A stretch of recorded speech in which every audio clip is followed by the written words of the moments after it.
Quick question for you. What's 0.1 plus 0.2? Yeah, 0.3. You learned that when you were, what, 6? It's not exactly hard. So here's what's weird. Ask a computer the exact same thing, and it'll look you dead in the eye and say, 0.3, a whole pile of zeros, and then, out of nowhere, a 4. What? Is it broken? Is every computer on Earth broken? Nope. And the real reason is honestly kind of beautiful. But before we go blaming the computer, you do the exact same thing, all the time. Try writing 1/3 as a decimal. You start writing 3s, and you just never stop. It's not that 1/3 is weird. It's that 10 can't fit it into tenths and hundredths, no matter how many digits you throw at it. Your computer has the same problem. It's just got a different blind spot, because it doesn't think in tens, it thinks in 2s.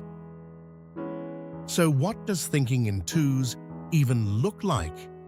Take a whole and just keep cutting it in half. The first piece is a half, then a quarter, then an eighth, a 16th, each one half of the one before. And lots of numbers fit perfectly.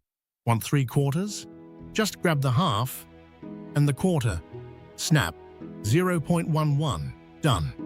So let's try the easiest number in the world. Let's build 0.1. Here's where it gets fun. We want to land exactly on 0.1, and we play it greedy. Always grab the biggest binary piece that still fits. An eighth's too big. A 16th fits. That leaves a gap. So grab the biggest piece that fits the gap. A 32nd, still a gap, keep going and going. But watch the gap. It shrinks and shrinks, and it never, ever closes. In binary, 1/10 is just like 1/3 in decimal. It never lands. Think about that. 0.1, the most boring number you can imagine, literally cannot be written down. But a computer doesn't have forever. A regular number, a double, gets 64 bits, and only 52 of them for the fraction. So 1/10 starts pouring in bit by bit, filling every slot. And then it just runs out of room. Everything past 52 bits, chopped, gone. And what you're left with isn't 0.1.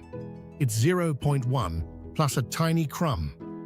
The computer never had your number, it had the closest one it could fit. Okay, this is my favorite part. Let's actually look at the numbers a computer can hold. There's 0.1 sitting on the line. Looks perfectly innocent.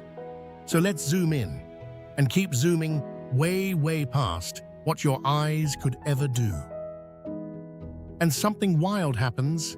It's not smooth at all. It's a grid. The computer can only land on these ticks. And 0.1, it's not one of them. It falls in a crack. So the computer grabs the nearest tick, a tiny bit too high. 0.2 gets rounded too. So when you add those two slightly wrong numbers, you land one tick past where 0.3 actually lives. That one little step over, that is your 0.3000 and a 4. And here's the deal the computer is striking. To cram every number you could ever want, itty-bitty fractions and numbers bigger than the universe, into 64 bits, it has to spread the ticks out. Down near 0, they're packed insanely tight. But way out past 10 to the 16th, the gaps grow bigger than 1, and the computer starts skipping whole integers. So 2 things to remember. 1, never check if 2 decimals are exactly equal. Check if they're close enough. And 2, if you're dealing with money, don't use decimals at all. Count in whole cents with integers. It was never a bug. It's the price of folding an infinite number line into 64 little bits. And the amazing part isn't that it's sometimes off, it's that it's almost never off enough to notice.